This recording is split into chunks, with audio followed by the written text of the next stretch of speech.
तो आज की वीडियो में हम बनाएंगे notebook, pencil colour, pencil box, eraser और साथ में बैग भी हम बनाएंगे, वो भी जुगाड़ से। और इतना ही नहीं, हम सारे स्टेशनरीज को अपने बैग में रखेंगे। सो बेसिकली ये एक किचन बैग होगा।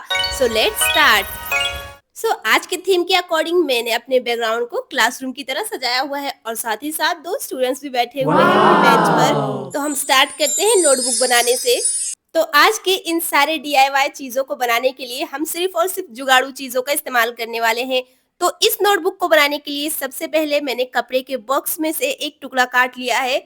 जब हम नए कपड़े खरीदते हैं तो उनके साथ ये बॉक्स तो मिलता ही मिलता है, लेकिन हमारी मम्मा लोग इसे फेंक देते हैं। तो उसे फेंकने से अच्छा हम उसको स्टोर कर लेंगे, क्योंकि हम वेस्ट चीजों को यूज करके बहुत ही कमाल की और क्यूट चीजें बना सकते हैं। तो उसके बाद मैं यहाँ पर ली हूँ ब्लैंक पेपर। आप चाहे नोटबुक का पेपर भी फाड़ सकते हैं, लेकिन मुझे एकदम सफेद व्हाइट कोरा पेपर चाहिए था, इसलिए मैंने इस पेपर को लिया है। तो मैंने इन पेजेस को अपने नोटबुक कवर के हिसाब से कट किया है। आप भी एकदम मेजर करके ही कट करना। मैं यहाँ पर ग्लू का इस्तेमाल कर रही हूँ, आप चाहो तो यहाँ पर स्टेपलर भी कर सकते हो। वैसे ये नोटबुक बनाने का प्रोसेस तो बहुत ही ज़्यादा आसान है, आप देख कर भी इसे बना सकते हैं, या फिर इसे बनाने के बहुत ही सारे तरीके होते हैं, लेकिन आज मैं आपके साथ सिर्फ एक तरीका शेयर करने वाली हूँ। और जब ये पेपर अच्छे से सूख जाए तो फिर मैंने इसे अपनी कवर के साथ स्टिक कर दिया है। लेकिन ये भी अधूरा दिख रहा है, तो इसके ऊपर हम स्टिकर्स भी यूज़ करेंगे। ये पिंक वाला स्टिकर, ये वाला और ये वाला। बट मुझे नहीं लगता आपके पास भी इतने सारे ऑप्शंस होंगे। तो आज हम इन सभी का इस्तेमाल ना करते हुए जुगाड़ से बनाएंगे स्टिकर्स, जिसके लिए मैं यूज कर रही हूँ अपने नर्सरी क्लास की बुक।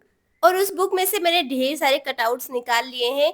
अगर आपके छोटे भाई या फिर बहन होंगे तो आप उनके भी पुराने बुक इस्तेमाल कर सकते हैं।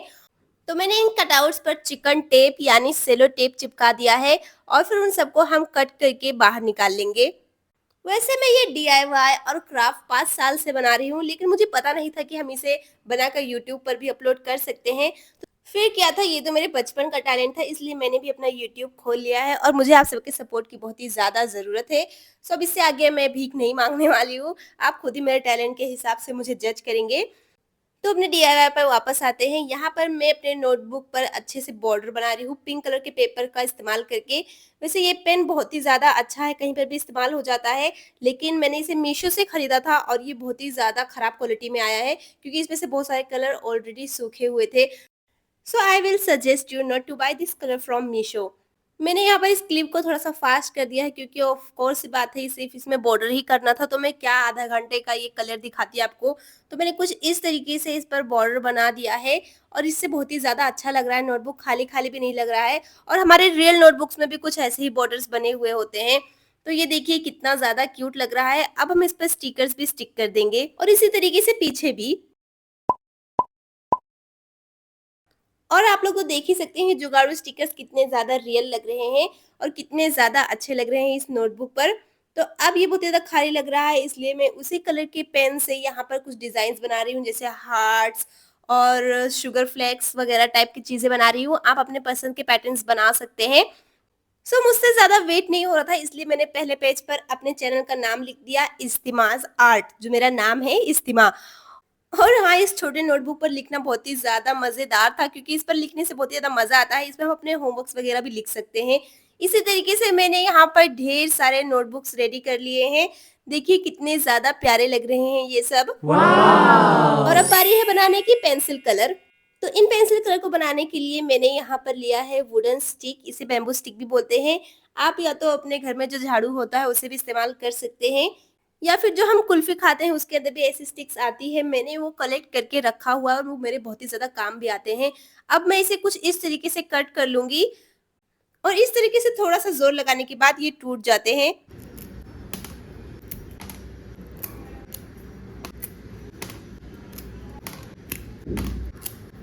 इसमें सच में बहुत ही ज़्यादा मज़ा आया। अब इन स्टिक्स के आखिरी में हमें इसे शार्प करना है, जैसे हमारे पेंसिल के आखिर में होता है। मैं इसे कुछ इस तरीके से कर रही थी, लेकिन ये मुझसे हो ही नहीं रहा था। मेरा स्टैंड और फ़ोन तो गिरने से बचा। यहाँ पर मैं आराम-आराम से कर रही हूँ, लेकिन ये मुझसे बिल्कुल भी नहीं हो रहा था। इसलिए आखिर में मैंने बाकी के सारे शार्प अपनी मम्मा से करवा लिए हैं, और ये देखिए ये पूरा रेडी हो चुका है। अब मैं यहाँ पर इनके टिप्स पर करने वाली हूँ कलर। जस्ट बिकॉज़ हमारे पेंसिल कलर बहुत ही ज़्यादा कलरफुल होते हैं, इसलिए मैं सबके शार्प एजेस पे अलग-अलग कलर करूँगी, जैसे हमारे पेंसिल कलर्स में होते हैं। और यहाँ पर सारे पेंसिल्स रेडी हो गए हैं। अब ये ऐसे अच्छे तो लगेंगे नहीं और सारे यहाँ वहाँ हो जाएंगे, इसके लिए मैं इसका कवर भी बना रही हूँ। इसे बनाने के लिए भी मैंने कपड़े के बॉक्स का शीट इस्तेमाल किया है और जितने भी हमारे कलर पेंसिल है उसके अकॉर्डिंग इसकी लंबाई ले लेनी है, ताकि जब हम इसको इसके अंदर रखें तो ये पूरे के पूरे अच्छे से सेट हो जाए। उसके बाद मैं इसके अंदर लगा रही हूँ ग्लू। वैसे ये इस्तेमाल तो नहीं होंगे लेकिन दिखने में सच में बहुत ही अच्छा लगेगा और जब हम अपने बैक किचन में इसे रखेंगे तो ये सच में बहुत ही ज्यादा क्यूट लगेगा। तो ये तो दिखने में बहुत ही ज्यादा रियल लग रहा है। अब इसके कोने-कोने में थोड़े से गैप था तो मैंने उसे शीट चिपका कर बंद कर दिया है। अब मैं इसके ऊपर लगाऊँगी क्यूट सा स्टिकर जिससे ये रियल लगे और ये देखिए ये एकदम रेडी हो गया है। मुझे तो विश्वास नहीं हो रहा है कि इसे सच में मैंने बनाया है। तो अब बारी है बनाने की इरेज़र। सो ऑब्वियस सी बात है, मैं दूध और पेंसिल का छिलके का इस्तेमाल करके इरेज़र नहीं बना सकती हूँ। पता नहीं ऐसी अफ़वाहें कौन फैलाता था। तो मैं यहाँ पर अप्सरा इरेज़र का यूज़ कर रही हूँ क्योंकि अपने आप में बहुत ही ज़्यादा मिनी होता है और मुझे मिनिएचर चीज़ें ही बनाने हैं। तो मैंने ज़्यादा कुछ नहीं किया है, जो इरेज़र का कवर था उसके ऊपर मैंने व्हाइट कलर का पेपर चिपका दिया है ताकि इसके ऊपर मैं जो चाहूँ वो कर सकूँ। यहाँ इतनी छोटी चीज़ पर मुझे ज़्यादा कुछ करने का मन नहीं था, इसलिए मैंने इसके ऊपर सिंपल सा एक क्यूट सा स्टिकर चिपका दिया है और साथ ही साथ इसके आगे-पीछे मैंने डॉट्स बना दिए हैं और इतना ही करने के बाद सच में ये इरेज़र बहुत ही ज़्यादा क्यूट लग रहा था। आप चाहे तो इसे स्कूल में भी यूज़ कर सकते हैं। तो अब बारी है बनाने की पेंसिल बॉक्स। सो ये पेंसिल बॉक्स बनाने के लिए मेरे दिमाग में सबसे पहले ये मैच बॉक्स का डब्बा ही आया। तो मैं बता दूँ, इसे बहुत ही अच्छे से केयरफुली कट करना है। तो देखा जाए हमें यहाँ पर कहीं भी कट नहीं लगाना है, बस जो दोनों कोने चिपके हुए थे उसे हमें उखाड़ फेंकना है। अब मैं इसे डेकोरेट करूँगी ओरिगामी शीट से। आप इसे अपने हाथ से बना सकते हैं, इज़िली बना सकते हैं। अगर आप चाहें तो मैं इसका वीडियो भी आपके साथ शेयर कर सकती हूँ। तो यहाँ पर मैंने ओरिगामी पेपर्स को इस मैच बॉक्स के हिसाब से कट कर लिया है और वैसे जैसे हम इन चीज़ों को मिनिएचर बना रहे हैं, इसी तरह से हम इन्हें रियल साइज़ का भी बना सकते हैं। बट मुझे किचन बनाना था, इसलिए मैं सारी चीज़ें मिनिएचर बना रही हूँ। और देखिए मैंने यहाँ इस शीट पर अपने मैच बॉक्स के बॉक्स को अच्छे से चिपका दिया है। मैच बॉक्स के बॉक्स को पता नहीं मैं क्या कहे जा रही हूँ, लेकिन जो मैं कर रही हूँ आप उसे ही फॉलो करना फ्रेंड्स। और अब मैं यहाँ पर ग्लू लगाऊंगी और इसके ऊपर चिपका दूंगी। आप याद रखिएगा, जहाँ पर हमारा ये लीड है उसके ऊपर भी पेपर चिपकाना है। तो मैंने यहाँ पर थोड़े से पेपर को एक्स्ट्रा छोड़ा हुआ था ताकि मैं इसके एजेस को भी ढक सकूँ। यहाँ पर मैंने ग्लू लगाकर इसके एजेस को भी अच्छे से ढक दिया है। इससे जो हमारा पेंसिल बॉक्स है बहुत ही ज़्यादा नीट लगेगा। और अगर मैं बता दूँ, आप कोई भी काम कर रहे हैं तो उसे एकदम नीटली कीजिए ताकि किसी को भी ना पता चले कि वो हमने खुद बनाया है या फिर दुकान से खरीदा है। अब बारी है इसे ग्लू करने की। जैसा कि आप देख सकते हैं इसके अंदर ज़्यादा कुछ भी तामझाम नहीं है। मैंने बस यहाँ पर ओरिगामी शीट का इस्तेमाल किया है और इसके अंदर कुछ भी ऐसा नहीं है जो आपको ना मिले। ये तो आपके घर में भी मिल सकता है आराम से मैच बॉक्स। वैसे ये काफ़ी अच्छा लग रहा है, लेकिन इनके साइड्स जो है बहुत ही ज़्यादा खाली-खाली लग रहे हैं और मैं इन्हें खाली तो बिल्कुल नहीं छोड़ने वाली हूँ। तो मैंने सोचा क्यों ना मैं यहाँ पर कुछ स्टिक कर दूँ बढ़िया सा। मैं इस्तेमाल करने वाली हूँ यहाँ पर गोटा पट्टी, क्योंकि मेरे घर में ढेर सारा गोटा पट्टी रखा हुआ है। मेरी मम्मी को सिलाई-बुनाई का बहुत ही ज़्यादा शौक है, तो मैंने सोचा क्यों ना मैं भी इसी का ही इस्तेमाल कर लूँ। यहाँ पर गोटा पट्टी को मैं इसके कोने-कोने में लगा रही हूँ, क्योंकि ये बहुत ही ज़्यादा खाली लग रहा था। वैसे जितना बोरिंग मुझे इसे एक्सप्लेन करने में लग रहा है, उससे कई-कई ज़्यादा मुझे इसे बनाने में मज़ा आया और ये सच में बहुत ही ज़्यादा सैटिस्फाइंग था। अब देखिए कुछ अच्छा लग रहा है, लेकिन मैं इसे ऐसे भी नहीं छोड़ने वाली हूँ। मैंने यहाँ पर लिया है ब्लू कलर और जो भी व्हाइट स्पेस था मैंने उसे कलर कर दिया ताकि ये दिखने में थोड़ा और अच्छा लगे। तो देखिए कलर करने के बाद सच में अच्छा लग रहा है। अब मैंने उसी गोटा पट्टी का छोटा सा टुकड़ा लिया है बो बनाने के लिए, लेकिन ऑन कैमरा तो ये मुझसे बन ही नहीं रहा था। तो जब मैंने बैक कैमरा इसे बनाने की कोशिश की तो ये एक ही बार में बन गया। वैसे ये बनाने में बहुत ही ज़्यादा आसान है और अब मैं इसे अपने कंपास बॉक्स के सामने स्टिक कर दूंगी। सच में ये बो बहुत ही ज़्यादा क्यूट लग रहा था। तो यहाँ पर मैंने छाट और बीन कर कुछ अच्छे से स्टिकर्स बाहर निकाले हैं। ये बनी वाले स्टिकर सच में बहुत ही ज़्यादा क्यूट है। मैं इन्हें अपने कंपास बॉक्स के ऊपर चिपकाऊंगी। मेरा तो एक ही फंडा है, अगर किसी चीज़ को क्यूट बनाना है तो उसके ऊपर क्यूट स्टिकर स्टिक कर दो। सच में बहुत ही ज़्यादा प्यारा लग रहा था और यहाँ पर मेरा कंपास बॉक्स बनके रेडी है। आप लोग कमेंट में बताना कि ये कंपास बॉक्स कैसा लग रहा है। आप चाहें तो मैं इसे बड़े साइज़ में भी बनाकर दिखा सकती हूँ जो असली में वर्क करे। तो ये तो रेडी हो गया और देखिए हमने एक-एक करके कितनी सारी चीज़ें यहाँ पर बना ली है। अब बारी है हीरो एलिमेंट बनाने का, जो कि है हमारा बैग। या फिर बैग की चेन भी बोल सकते हैं। ये आइडिया सच में बहुत ही ज़्यादा यूनिक है। शायद मैंने किसी को भी ऐसा बैग किचन बनाते हुए नहीं देखा है जिसके अंदर रियल की स्टेशनरीज़ हो। यहाँ पर मैंने कुछ इतना पतला कार्डबोर्ड का इस्तेमाल किया है जिससे हम अच्छे से उसे मोड़ सकें और स्टिक कर सकें, क्योंकि यहाँ पर हमें बहुत ही सारे जो है कटआउट्स निकालने हैं, तो उसके लिए हमें पतला ही शीट लगेगा। अब यहाँ पर जितना बड़ा मुझे बैग चाहिए था उतना ही मैंने साइज़ लिया है और एक के ऊपर एक रख के मैंने उसे इक्वल साइज़ का कट कर लिया है। तो बेकरी वाले जिस बॉक्स में हमें केक देते हैं, ये उतना ही पतला बॉक्स है। तो अब मैं इसके ऊपर ओरिगामी शीट का ही इस्तेमाल करूँगी, क्योंकि पता नहीं मुझे ओरिगामी शीट से काम करना बहुत ही ज़्यादा अच्छा लगता है। मैं इस पे प्लेन पेपर भी चिपका सकती थी, लेकिन ये पिंक वाली शीट बहुत ही ज़्यादा अच्छी लगने वाली है। तो इसके ऊपर मैंने जो कटआउट्स निकाले थे उसको मैं अच्छे से स्टिक कर दूँगी। वैसे सच में मैं बहुत ही ज़्यादा कंजूस हूँ, मैं एक भी चीज़ को वेस्ट जाने नहीं देती हूँ। इतने ही छोटे पेज पे मैंने लगभग पूरे के पूरे बैग के पीस को मैंने अच्छे से चिपका लिया था। जैसे कि ये वाले कटआउट्स जो हमें बैग के आजू और बाजू लगाना है, इसे भी मैं इसी के अंदर स्टिक कर लूँगी अच्छे से। और अब मैं कट करूँगी इसके नीचे का हिस्सा जो लगेगा बैग के नीचे। और मैं भी आप सबको एक ही बात बताना चाहूँगी कि प्लीज़ आप भी एकदम अच्छे से मेज़रमेंट लीजिएगा, तभी किसी चीज़ को कट करके स्टिक कीजिए। अब मैं इसे भी इसी ओरिगामी शीट के ऊपर लगा दूँगी। वैसे मैं आपको बता दूँ, इसकी जो चौड़ाई है वो एकदम इक्वल रहेगी और लंबाई बैग के हिसाब से रहेगी। और ये ऊपर का पार्ट है, इसे भी मैंने एक ही चौड़ाई से काटा है। तो ये अच्छे से सूख चुका है, अब हम इसको कट करके बाहर निकाल लेते हैं। तो मैंने कुछ इस तरीके से इसे कट किया है। साइड-साइड से मैंने थोड़ा एक्स्ट्रा शीट को छोड़ दिया है ताकि मैं इसके एजेस को अच्छे से ढक सकूँ ग्लू लगा के। यहाँ पर मैंने सभी के ऊपर ओरिगामी शीट्स लगा लिए हैं। अब मैं इन्हें स्टिक कर लेती हूँ ग्लू लगाकर। आप भी यहाँ पर फेविकॉल का ही इस्तेमाल करना, वरना अगर हम किसी और ग्लू को इस्तेमाल करेंगे तो शायद वो शीट के ऊपर लग जाए और फिर वो बहुत ही खराब दिखे। तो फेविकॉल सबसे अच्छा ऑप्शन होगा किसी भी काम को करने के लिए। मेरा फेवरेट तो फेविकॉल ही है। और दूसरे नंबर पे B7000 ग्लू। और हाँ, तीसरे नंबर पे भी है जो है ग्लू गन। तो ये देखिए हमने बैग के सभी कटआउट्स पर पेपर चिपका दिया है। अब बारी है इन सबको एक साथ जोड़ने की। तो ये प्रोसेस आप लोगों को एकदम अच्छे से देखना होगा, तभी आप मेरे जैसे एकदम परफेक्ट बैग बना पाओगे। तो सबसे पहले मैं B7000 ग्लू का यहाँ पर इस्तेमाल कर रही हूँ और जो पीसेस मैं यहाँ पर चिपका रही हूँ आप भी उसके ही अकॉर्डिंग करना। तो इस ग्लू को सूखने में थोड़ा-सा टाइम लगता है, लेकिन सच में जब ये सूख जाता है तो बहुत ही अच्छा कमाल का वर्क दिखाता है, क्योंकि बहुत ही ज़्यादा मजबूत हो जाता है। अचानक से लगा मैं स्पाइडरमैन तो नहीं बन गई, ये सारी चीज़ें मेरे ऊपर क्यों चिपक रही हैं? दोनों साइड जब अच्छे से सूख जाएगा तो मैं इसके नीचे का पार्ट भी लगा दूँगी। तो आप ध्यान से देखिए, तभी आप इस प्रोसेस को अच्छे से कर पाएँगे। और हाँ, जैसे कि मैंने बताया था लंबाई आपके बैग के अकॉर्डिंग होगी, लेकिन चौड़ाई जो होगी वो सबकी बराबर ही होगी, ताकि जब हम पीछे का पार्ट लगाएँ तो ज़्यादा एक्सेस जगह ना बचे और वो अच्छे से फिट हो जाए। तो अब ये काफ़ी अच्छे से सूख चुका है। अब बारी है इसके दूसरे पार्ट को लगाने की। और यहाँ पर पीछे का साइड भी अच्छे से फिक्स हो गया है, क्योंकि हमने एकदम अच्छे से मेज़रमेंट करके इसे बनाया था। तो अब बारी है ऊपर की प्लेस जहाँ पे चेन रहती है, लेकिन हम इसमें चेन नहीं लगाने वाले हैं। बस उसके ऊपर वाले स्ट्रिप में एक बड़ा-सा प्लेस बनाना है जिससे हम इसके अंदर सारी चीज़ों को डाल सकें। तो इस तरीके से मैंने मार्किंग कर ली है और फिर मैं इसे अच्छे से कट कर लूँगी। हमें इस कटर को ध्यान से चलाना है, अगर स्ट्रिप यहाँ-वहाँ से कटी तो हमें फिर से दूसरी स्ट्रिप रेडी करनी पड़ेगी। तो ये देखिए इसे मैंने अच्छे से कट कर लिया है, इसे ध्यान से बाहर निकाल देंगे। तो देखिए ये ऊपर का पार्ट एकदम अच्छे से रेडी हो गया है। और हाँ, इस पे अगर पेंसिल के निशान हो तो आप इसे इरेज़र से अच्छे से क्लीन कर दीजिए, वरना बनने के बाद ये बहुत ही ज़्यादा खराब लगेगा पेंसिल की दाग। तो इसे मैं इरेज़र से अच्छे से रफ़ कर दे रही हूँ और फिर इसे हमें ऊपर की साइड अच्छे से स्टिक कर देना है, कुछ इस तरीके से गोल घुमाकर।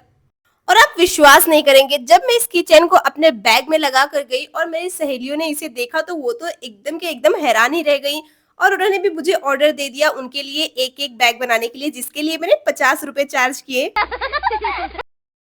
हालाँकि मैंने इसे घर के जुगाड़ू चीज़ों से बनाया है, लेकिन मेहनत तो खूब लगी है ना, तो इसीलिए मैंने उनसे 50-50 रुपए लिए हैं। अब उसी तरीके से मैंने बैग का मिनी वर्ज़न बनाया और उसके आगे स्टिक कर दिया, ताकि ऐसा लगे कि ये आगे का पाउच है। और देखिए कितना ज़्यादा बढ़िया लग रहा है इसे लगाने के बाद। सच में मैं तो बहुत ही ज़्यादा खुश हूँ। तो अब बारी है बैग के पीछे वाली स्ट्रिप्स की। तो इस स्ट्रिप्स को लगाना बहुत ही ज़्यादा ज़रूरी है, तभी ये एकदम बैग वाली फीलिंग देगा। मैं एक पेपर को लेके उसे अच्छे से मोड़ कर चिपका दूँगी। वैसे मैं इस बैग को पूरा का पूरा पिंक बना रही हूँ। आप चाहे तो अपने फेवरेट कलर पेपर ले सकते हैं और अपने बैग को अपने मन चाहे स्टिकर से सजा सकते हैं। तो ये देखिए मैंने पीछे के दोनों स्ट्रिप्स रेडी कर लिया है। उसे कुछ इस तरीके से बैंड करना है और इसे पीछे से अच्छे से स्टिक कर देना है। सबसे पहला वाला हम इसे कुछ इस तरीके से मोड़ेंगे बैक साइड से और इसे स्टिक कर देंगे। मैं इसे स्टिक करने के लिए B7000 ग्लू का इस्तेमाल कर रही हूँ क्योंकि ये सच में बहुत ही ज़्यादा स्ट्रॉन्ग होना चाहिए। अगर ये हमने ग्लू से चिपकाया होता यानी फेविकॉल से तो शायद जल्दी निकल जाता और वो जल्दी चिपकता भी नहीं है। तो इसलिए मैं यहाँ पर B7000 ग्लू का इस्तेमाल कर रही हूँ। तो आप अच्छे से देखिए कि मैं इसे कैसे स्टिक कर रही हूँ। स्ट्रिप को बैक साइड से मोड़कर उसे हमें स्टिक करना है और सेम प्रोसेस से मैंने दोनों स्ट्रिप्स को रेडी कर लिया है। अब देखिए कितना ज़्यादा बढ़िया लग रहा है। अब बारी है इसे सजाने की, जिसके लिए मैं इस्तेमाल कर रही हूँ मेरा फेवरेट स्टिकर। ये स्टिकर मुझे बहुत ही ज़्यादा पसंद है। उसमें से मैं ये केतली का इस्तेमाल करूँगी क्योंकि ये केतली सच में बहुत ही ज़्यादा प्यारा है और हाँ, ये मेरे बैग के थीम से भी जा रहा है, पिंक कलर। आप कमेंट में बताना कि मैंने सही स्टिकर चूज़ किया है कि नहीं या फिर मैं कोई और स्टिकर भी इस्तेमाल कर सकती थी। यहाँ पर मैंने ये केतली लिया है, सच में बहुत ही ज़्यादा प्यारा दिख रहा है और मैंने उसे एकदम फ्रंट में लगाया है और एकदम बीचों-बीच।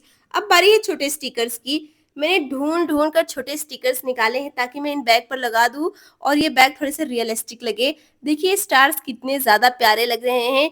आप चाहे तो अपने हाथों से स्टार ड्रॉ करके पेपर पर उसे कलर करके इस पर स्टिक कर सकते हैं।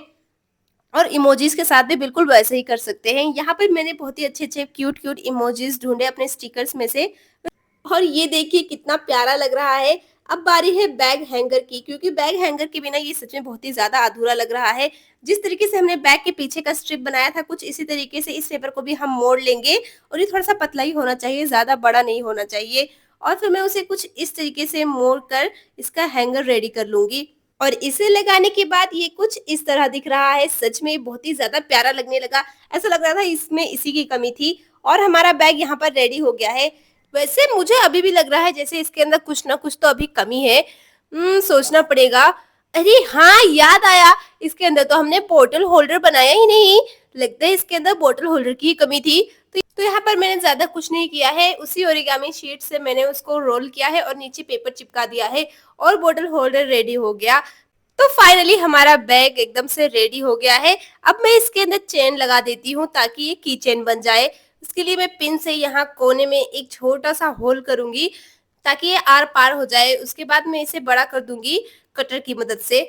तो ये देखिए कटर के इस्तेमाल से कुछ इस तरीके से हम इस होल को थोड़ा बड़ा कर देंगे ताकि हमारा कीचेन का जो रिंग है वो अच्छे से इसके अंदर आ जाए। सो अब बस हमें ज़्यादा कुछ नहीं करना है। अब इस की रिंग को हम अच्छे से इसके अंदर फिट कर देंगे और हमारा कीचेन वाला बैग एकदम रेडी हो जाएगा। इसे लगाने में थोड़ी दिक्कत हो रही थी। मुझे लग रहा था कहीं बैग फट ना जाए लेकिन ये नहीं फटा और एकदम अच्छे से फिट हो गया।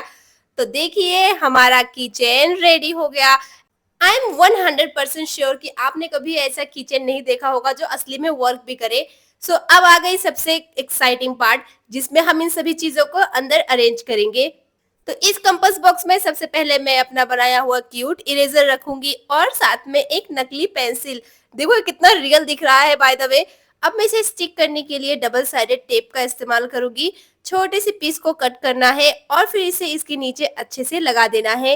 तो ये देखिए ये भी एकदम अच्छे से रेडी हो गया। अब मैं इसे सिंपली बंद करके अपने बैग के अंदर रख सकती हूँ। इतनी क्यूट चीजें तो मेरे पास रियल में नहीं है जितना ये चीज क्यूट दिख रहा है। सो ये देखिए पेंसिल बॉक्स कितनी आसानी से इस बैग के अंदर जा रहा है। अभी हमारे बैग में बहुत ही सारी जगह है, उसमें हम इन बाकी चीज़ों को भी फिट करेंगे जैसे ये नोटबुक जो हमने बनाया था। अब इसे भी मैं इस बैग के अंदर रख दूंगी।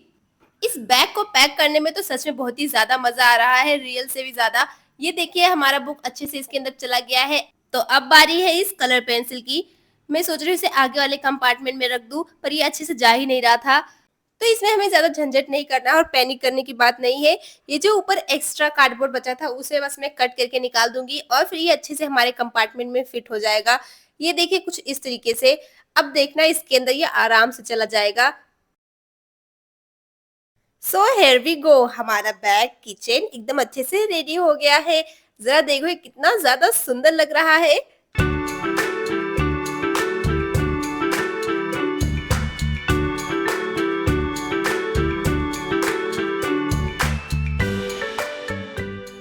और मेरे बैग के साथ ये कुछ ऐसा लग रहा है। सो अगर आपको मेरी ये वीडियो अच्छी लगी हो तो प्लीज वीडियो को लाइक और चैनल को सब्सक्राइब जरूर कर देना। Thank you for watching. Bye bye.